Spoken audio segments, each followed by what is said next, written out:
पुण्याच्या विमानतळावर फ्लाईट उशिरा झाले तरी आज कोणाला आश्चर्य वाटत नाही, कारण लोहगाव एअरपोर्टला मर्यादा आहेत आणि जागा कमी आहे. आणि पुणे जितकं वेगाने वाढतंय तेवढ्या वेगाने हा विमानतळ वाढू शकत नाही. आणि म्हणूनच एक प्रश्न उभा राहतो, पुण्यासाठी खरंच नवा विमानतळ हवा आहे का? याच प्रश्नाचं उत्तर म्हणजे पुरंदर एअरपोर्ट. हा विमानतळ पुण्यासाठी बनवला जाणारा नवा मोठा आंतरराष्ट्रीय स्तराचा प्रोजेक्ट असणार आहे.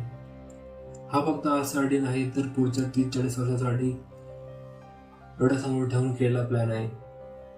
हा विमानतळ पुरंदर तालुक्यात असून पुण्यापासून साधारणतः 30 ते 40 किलोमीटर दूर असणार आहे. मग प्रश्न येतो, शहराबाहेरच का?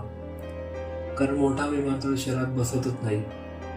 मोठी जागा हवी असते, फ्युचर एक्सपान्शनसाठी स्पेस लागतो आणि नॉईजचाही त्रास कमी ठेवायचा असतो. आता या विमानतळाचा स्केल समजून घेऊया.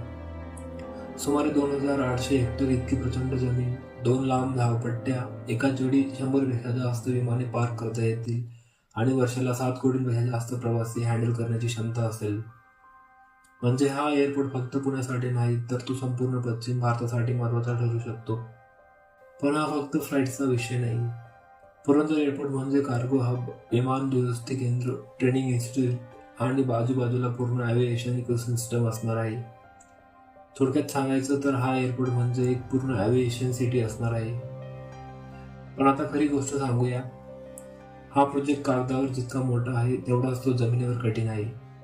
कारण हा विमानतळ बनवायला आजूबाजूच्या अनेक गावांची जमीन घ्यावी लागते आणि जमीन म्हणजे फक्त मालमत्ता नाही, ती लोकांचे आयुष्य असते. सरकार म्हणते आम्ही चांगला मोबदला देऊ, नोकरी देऊ, पुनर्वसन करू. काही शेतकरी तयार आहेत आणि काही अजून नाहीत. आणि म्हणूनच हा प्रोजेक्ट वर्षानुवर्षे पुढे ढकलला गेला. आजची परिस्थिती अशी आहे, प्लॅन तयार आहेत, मंजुरी मिळालेली आहेत, जमीन संपादन करण्याची प्रक्रिया सुरू आहे, पण अजूनही बांधकाम सुरू झालेलं नाही. आणि म्हणूनच हा विमानतळ कधी सुरू होणार हा प्रश्न आजही तसाच आहे. सरळ उत्तर सांगायचं तर जमीन पूर्ण मिळाल्यावरच खरं काम सुरू होईल आणि त्यानंतर किमान 4-5 वर्ष तरी लागतील. 2029-30 हे अंदाज आहेत, पण गॅरंटी नाही. मात्र एक गोष्ट नक्की आहे, हा विमानतळ झाला तर पुण्याचं चित्र बदलणार आहे. नोकऱ्या वाढतील, गुंतवणूक येईल, थेट इंटरनॅशनल फ्लाईट्स मिळतील आणि पुणे खरंच ग्लोबल सिटी बनण्याच्या दिशेने जाईल. पण शेवटी प्रश्न एकच आहे, डेव्हलपमेंट आणि शेतकरी या दोघांमध्ये योग्य बॅलन्स साधला जाईल का? पुरंदर एअरपोर्ट हा फक्त प्रोजेक्ट नाही, तो पुण्याच्या फ्युचर साठी खूपच इम्पॉर्टंट आहे. मित्रांनो, तुमचं मत काय आहे? हा प्रोजेक्ट वेळेत होईल का? कमेंट्समध्ये नक्की सांगा.